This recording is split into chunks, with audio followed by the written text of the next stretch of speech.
আমি আরেকটা খুব ইন্টারেস্টিং প্রসঙ্গে আপনার সাথে এক্সচেঞ্জ করতে চাই, সেটা হচ্ছে ছাত্রদের প্রসঙ্গ।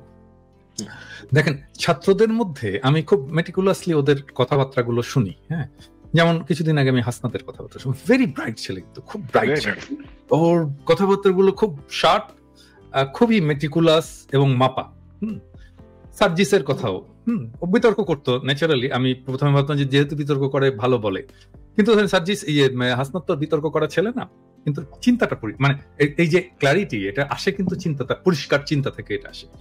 আমি ধরেন নাহিদের সাথে কথা বলি, নাহিদি ফোন করেছিল আমাকে, এবং খুবই পরিষ্কার চিন্তা, খুব পরিষ্কার এবং ম্যাচিউর চিন্তা।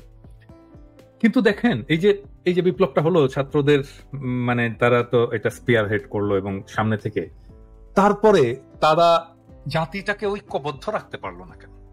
মানে এটা কি ছাত্রদের ব্যর্থতা নাকি এটা বড়দের ব্যর্থতা? আপনি কি মনে করেন যে জাতি ঐক্যবদ্ধ পুরো, মানে আমার এখন কেন জানি মনে হচ্ছে জাতি ঐক্যবদ্ধ নাই। মানে এটা অনেকগুলো কারণে। ধরেন আমি কয়েকটা এক্সাম্পল দিই। মানে আমি তো ইয়েতে দেখি, আমি তো ফিজিক্যালিও দেখি। ধরেন এখন যদি ছাত্ররা একটা জনসভা করতে যায়, লোক হয় না কেন?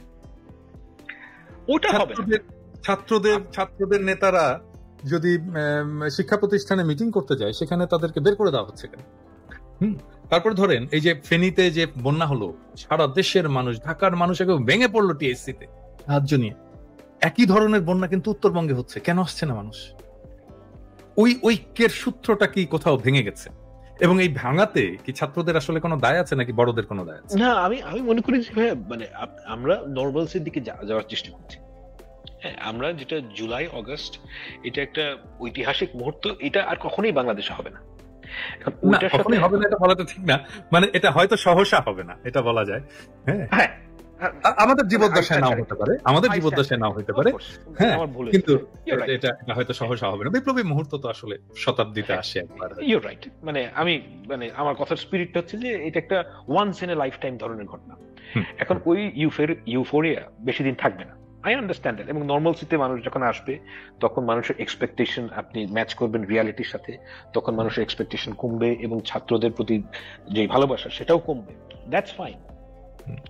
বাট এবং ওইটার থেকে আপনি যদি জাতির ঐক্যবদ্ধতাকে পরিমাপ করতে চান, সেটা আমার মনে হয় যে এটা ওইভাবে পরিমাপ করাটা সমীচীন না। কারণ যে আপনি যেই ইয়ার্ডস্টিক গুলো দিয়ে জুলাই আগস্ট মাসে এই ঐক্যবদ্ধতাকে মাপছিলেন, সেই ইয়ার্ডস্টিকটা ভেরি মোমেন্টারি, এটা চিরকাল থাকবে না।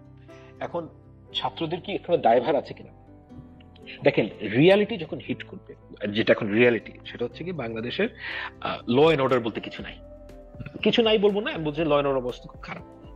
এবং অনেকে এটাও বলছেন যে মানে ধরেন 2-3 মাস আগে যে ল এন্ড অর্ডার ছিল, মানে প্রি বিপ্লব যে ল এন্ড অর্ডার ছিল, তার চাইতে খারাপ অবস্থা এখন। সেটা তো হবেই, কারণ এমন তো ব্রিগেডিয়ার জেনারেল সাহেব যদি ডাকাতি করতে চান, মানে এটা হওয়ারই কথা। মানে আমার এক্সপেকটেশন রিয়ালিটির সাথে তাই। আমি মানে আশ্চর্যজনক জিনিস কখনোই এক্সপেক্ট করি না, তো ওইটা তো হওয়ারই কথা এবং তাই হচ্ছে। যেটা আমি আশা করি সেটা হচ্ছে কি যে এই অবস্থা চিরকাল যাতে না থাকে এখন, যে কারণ আমি এই অবস্থাকে ভয় পাই।